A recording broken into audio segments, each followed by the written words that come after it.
atau psikoorganisasi sehingga lebih mudah dalam proses melakukan tugas. Di sini ada beberapa cabang ilmu yang fokus tentang IMK. Yang pertama adalah ilmu komunikasi, atau ilmu komputer.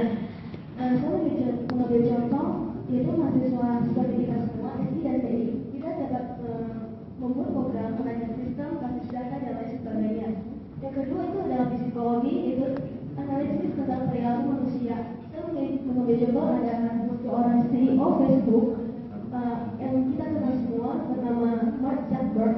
Dia dulunya ada seorang mahasiswa di Harvard dengan jurusan Computer Science dan seorang psikologi.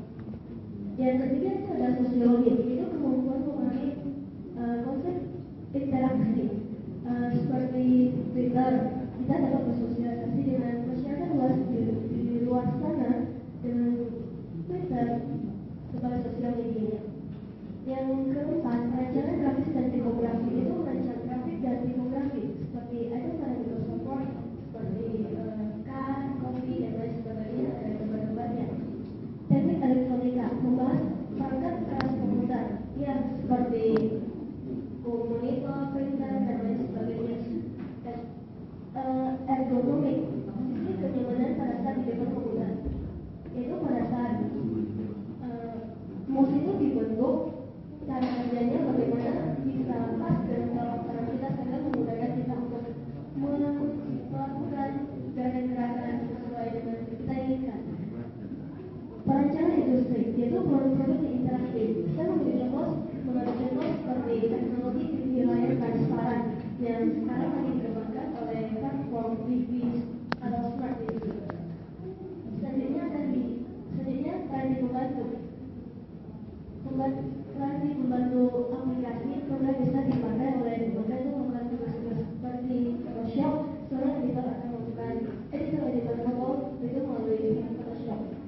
Yang kedua itu predictive system. Program digunakan untuk mengontrol sumber daya komputer seperti CPU, hardware dan lain masukan dan keluaran. Seperti Linux itu adalah sistem operasi yang dapat mengontrol sistem pengeluaran dan pemasukan dan pengeluaran. Selanjutnya lagi pengelolaan sistem secara garis besar pengelolaan bagian akan perlu mempelajari beberapa hal, yaitu pertama pengetahuan tentang mekanisme fungsi manusia sebagai komputer, yang kedua itu informasi tentang ragam dialog, struktur background dan lain sebagainya. Yang ketiga teknik evaluasi menggunakan JAWS, kasus, jawab, wawancara dan kuesioner. Jadi akan dibahaskan oleh baiklah, selanjutnya aplikasi dalam komputer seperti software dan lain sebagainya. Brand sendiri adalah user. Tanpa user, komputer tidak akan berguna apa-apa dan akan menjadi barang bekas. Nah, ketiga aspek tersebut untuk kerjasama agar sebuah sistem komputer bisa bekerja dengan sempurna. Pada dasarnya, komputer memiliki tiga komponen, yaitu input, proses, dan output. Di contoh input itu adalah merekam suara dengan menggunakan mikrofon. Di contoh proses, suara yang telah direkam akan diproses oleh software komputer dan akan diterjemahkan ke dalam bahasa mesin dalam komputer tersebut. Dan untuk contoh outputnya adalah suara yang telah direkam dapat didengarkan kembali melalui speaker. Hitungan dari motorik ini, secara umum manusia mempunyai 10 buah jari di tangannya. Nah, sayangnya manusia kebanyakan masih menggunakan 2 buah jari, dan itu sangat useless karena keyboard dirancang untuk menggunakan 10 jari. Nah, dengan proses latihan yang rutin, maka kita akan bisa mengetik menggunakan 10 buah jari dan mendapatkan hasil mengetik yang lebih baik. Di sini maksudnya adalah waktu untuk mengetiknya bisa dipersingkat. Lalu ada panca indera penglihatan. Beberapa indera penglihatan adalah yang pertama luminasi. Luminasi adalah banyaknya cahaya yang dipantulkan oleh permukaan di objek tersebut. Yang kedua adalah kontras, yaitu hubungan antara cahaya yang dipancarkan objek dan cahaya dari latar belakang objek tersebut. Yang ketiga adalah kecerahan, tanggapan subjektif pada cahaya. Yang keempat adalah sudut penglihatan, yaitu sudut yang berhadapan oleh objek pada mata. panca indera sentuhan. Bila dikaitkan perangkat komputer, indera sentuhan jadi yang penting bagi user. Di sini saya contohkan dengan keyboard. Apabila kita punya keyboard sendiri di rumah di komputer masing-masing, maka pasti kita akan memilih keyboard dengan harga yang maksudnya standar untuk kita pemakaian pribadi. Nah, apabila kita menggunakan keyboard di warnet, maka keyboard tersebut pasti akan terasa tidak begitu comfort untuk kita pakai. Misal saja keyboardnya itu mengetiknya memerlukan tenaga yang lebih biar ketikanya itu bisa keluar di Microsoft Word.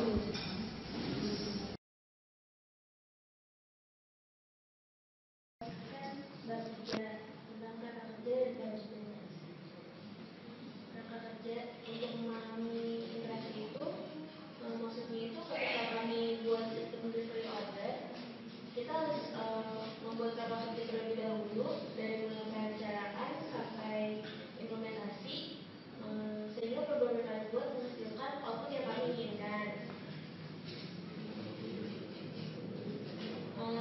Lalu siklus tindakan eksekusi atau evaluasi. Di dalam QIM terdapat pembagian dasar goal, eksekusi, demi nyata, dan evaluasi. Goal itu misalnya tujuan awal kami membuat program delivery order itu untuk memudahkan proses penjualan makanan secara antar. Lalu kita mengeksekusinya. Ketika pemesanan via telepon telah diinput, maka proses penanganan makanan bisa langsung dilakukan. Dan di dunia nyatanya adalah di mana alamat customer yang menelpon bisa langsung dicari diantarkan pesannya. Ketika dunia nyata sudah masuk, kita melakukan tahap evaluasi di mana proses penanganan itu berjalan dengan baik atau enggak, atau salah alamat dan lain sebagainya. Lalu ada 7 tindakan. Yang pertama, menentukan goal. Misalnya kita menyimpan contoh lainnya, kita ingin menyimpan file presentasi yang kita buat ini. Lalu kita bentuk keinginan. Misalnya kita ingin membuatnya dalam Microsoft Office. Lalu kita menentukan urutan tindakan yang dilakukan. Setelah itu kita mengeksekusi tindakan sesuai urutan yang dipilih. Misalnya mulai bergerak dan mulai mencapai goal semula untuk proses file. Dengan demikian kita bisa mengevaluasinya dengan beberapa, yaitu memahami status dunia nyatanya, bagaimana file tersebut bisa tersimpan dengan baik, menginterpretasikan persepsinya, lalu kita mengevaluasi hasil eksekusi. Dalam pemirsa eksekusi, kembali ke contoh program developer yang pernah kami buat, maksudnya dalam evaluasi itu, misalnya kita membuat program dengan Visual Basic 2005. Cara kita untuk membuat frame untuk mendesain program tersebut jauh lebih mudah dibandingkan kita membuat frame dengan menggunakan program berbasis Java. Karena Visual Basic itu tombol tulisnya itu tidak ada untuk membuat frame-nya gitu. Jadi dalam eksekusinya pun lebih mudah. Kalau Java itu kan harus membuat coding dulu baru frame-nya itu kan gitu. Jadi cara penyelesaian eksekusinya lebih lebar. Cara pemirsa evaluasi, misalnya lagi contoh lain, kita ingin membuat database dalam SQL Server 2005. Kita kan harus membuat, kita harus masuk dengan localhost, terus kita harus buat query-nya dengan menggunakan nama server. Beda sama Oracle yang kita cuma langsung masukin ID kita dan langsung membuat query langsung menjadi kompleks. Langkah kerja interaksi. Yang pertama itu terdiri dari customer yang pertama itu sistem, yaitu bahasa mesin, pengguna masukkan jualan. Langkah kerja interaksi. Di sini proses eksekusi terdiri atas akumulasi, yaitu goal yang dinyatakan dalam bahasa mesin. Contohnya kalau kita membuat program, kita harus bikin algoritmanya dulu. Lalu pekerjaan. Bahasa masukan diterjemahkan dalam bahasa mesin dengan membuat coding algoritmanya itu dengan C++. Lalu kita sajikan dengan penyajian sistem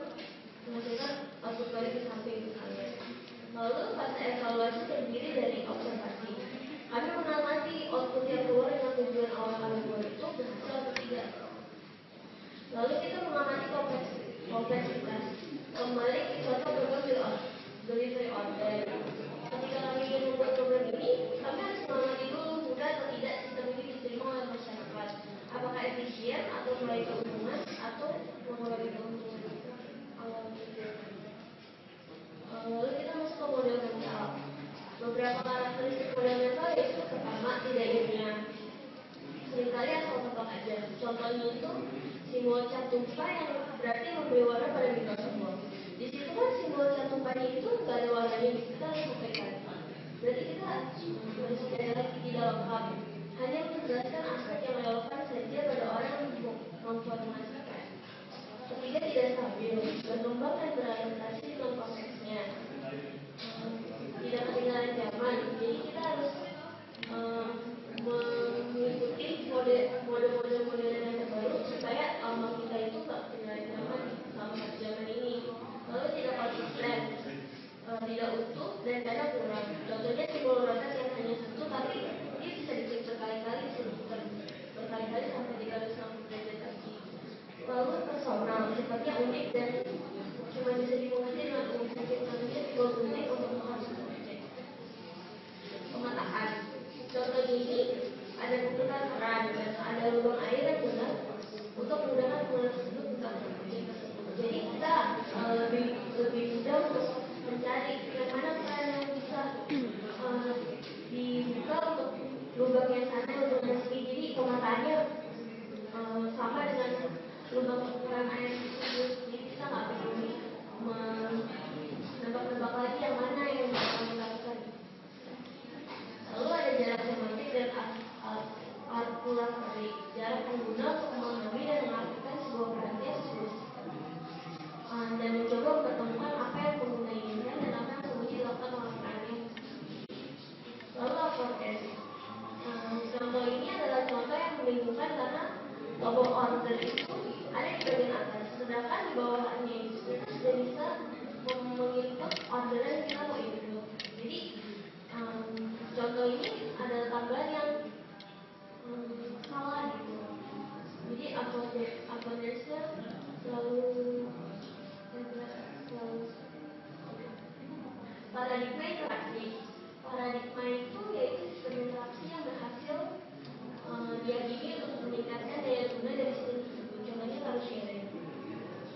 Komputer itu mampu mendukung banyak user dan meningkatkan keluaran dari sistem ini. Lalu antar muka berpusat pada implementasi. Contohnya itu roda gigi yang berputar, tuas dan status di dalam sebuah mesin. Ini adalah pemahaman tentang cara bekerjanya atau berbeda ya. Contohnya antar muka berpusat pada implementasi adalah contoh lainnya konsep yang harus dijalankan oleh sebuah kelas ketika kelas tersebut membuat implementasi. Implementasi tersebut adalah bertemunya antar muka dosen dan mahasiswa dengan sistem online. Lalu antar muka metaforik. Di sini istilahnya dapat diartikan sebagai gambaran visual terhadap sesuatu yang kita lakukan yang disesuaikan dengan tingkat tersebut. Di sini contohnya itu simbol kuning, simbol kertas. Pokoknya tombol-tombol yang terdapat di bagian folder aplikasi tersebut. Contoh yang lain itu ada perbatasan metafor. Di sini contohnya itu yang tadi tombol crop yang hanya satu simbol tapi sebenarnya banyak option dalam eksekusi crop, dan simbol ini kurang sempurna serta mengalami opsi dalam tingkat kompleksitas yang tinggi pada ada Photoshop. Lalu antar muka ideometris. Perancangannya didasarkan pada cara pengguna belajar sesuatu dengan menggunakan sebagai hijau. Contohnya polisi tidur, jago merah, dengan tangan, dua hati. Kebanyakan elemen antar muka grafis yang dibuat sesungguhnya merupakan hijau. Contohnya lagi jendela, papan tidur, pemisah air, hyperlink, dan dropdown. Lalu kita harus bangun hijau. Perancangan geometrik itu merupakan rancangan terbuka. Oleh sebab itu jumlah hijau yang dibutuhkan akan sangat tidak terbatas dibandingkan dengan manfaat metafor. Selanjutnya akan dijelaskan oleh teman saya Alvin.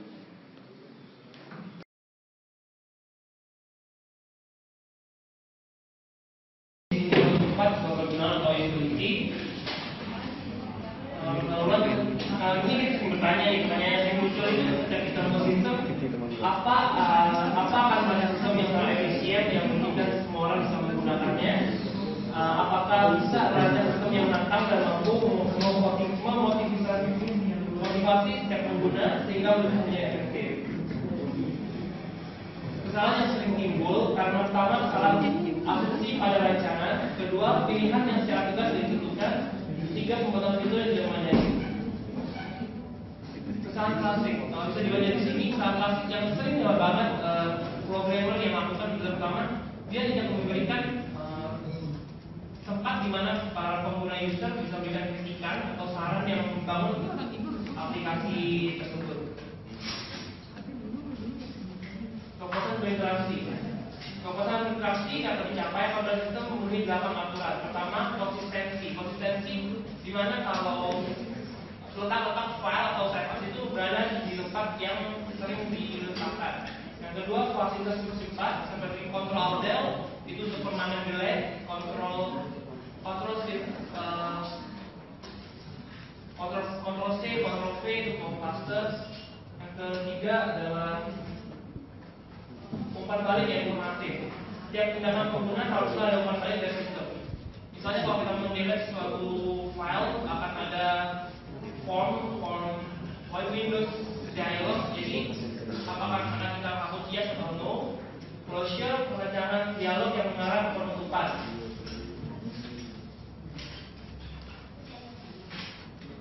Pencegahan kesalahan dan penanganan kesalahan. Saat kita mendelete suatu delete sudah terdelete, kita bisa merestore di resolve. Kembalikan tindakan yang mudah, Ctrl Z untuk undo. Dukungan pada logo kontrol internal. Yang terakhir adalah pengurangan beban memori yang pendek. Definisi kegunaan. Kegunaan merupakan derajat kemampuan suatu perangkat lunak untuk membantu pengguna menyelesaikan suatu tugas. Ada 3 faktor. Pertama adalah berguna, useful. Sistem berfungsi seperti yang diinginkan pengguna. Jadi saat pengguna menggunakan ingin mengolah suatu kata, dia bisa menggunakan Word yang sudah sangat familiar untuk kita semua. Yang kedua adalah usable, sistem yang mudah dioperasikan. Saat kita mau membuat sebuah gambar dan menggunakan frame yang juga sangat familiar kita. Yang ketiga adalah sistem yang memotivasi pengguna untuk menggunakannya lagi.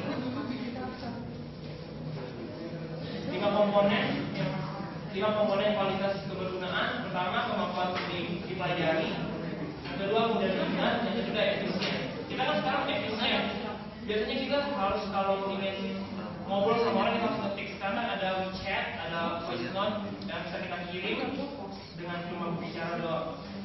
Yang keempat, kesalahan dan keamanan. Keamanan, file-file yang kita anggap penting kita bisa kasih password sehingga cuma kita yang punya hak akses untuk file tersebut. Uji kebergunaan. Proses mengukur karakteristik interaksi manusia komputer dari sebuah sistem untuk mengidentifikasi kelemahan-kelemahan terbuka sehingga perancang sistem dapat memperbaikinya secara tepat. Jadi ini gunanya, ini bisa berguna untuk detek aplikasi-aplikasi yang masih lemah. Yang kedua, untuk menghasilkan sistem yang lebih baik lagi. Proses untuk mengukur karakteristik interaksi manusia ada 3 jenis menurut sebagai kuadrat. Pertama adalah uji exploratory, menguji sebuah sistem dan mencari trik di mana pengguna mengalami kebingungan. Yang kedua, threshold testing, mengukur kinerja sistem terhadap sejumlah kesalahan yang diputuskan. Yang ketiga, uji perbandingan. Beberapa cara uji kebergunaan, pembinaan kartu. Teknik ini kebergunaan bukan memberikan umpan balik yang berupa rincian sistem. Beberapa di antaranya menganalisis secara lebih umum organisasi dan struktur sistem yang dimaksud. Contohnya, pembuatan situs web. Kita bisa melihat situs-situs web terlebih dahulu sebelum kita membuat situs yang lebih dikenal atau lebih gampang dipakai oleh kita semua. Yang kedua, evaluasi heuristik. Teknik ini akan mengeksplorasi sistem, mengidentifikasi masalah kebergunaan dan mengklasifikasikan setiap pelanggaran atas satu atau lebih prinsip kebergunaan. Yang ketiga, uji berbasis skenario. Teknik ini uji kebergunaan berbasis skenario. Wakil pengguna akhirnya diberi kesempatan untuk menguji sistem menggunakan skenario atau tugas yang sudah dirancang, meliputi fungsionalitas utama sistem yang diuji dan simulasi pada penggunaan yang diharapkan. Contohnya, beberapa partisipan diberi akses ke situs web selama beberapa hari dalam pengujian. Misalnya kita membuat suatu program untuk website untuk sosial, kayak Twitter. Kita otomatis dikasih kesempatan untuk mencoba apa ini sudah sangat berjalan dengan lancar, apa kekurangannya, dan apa kelebihannya. Demikian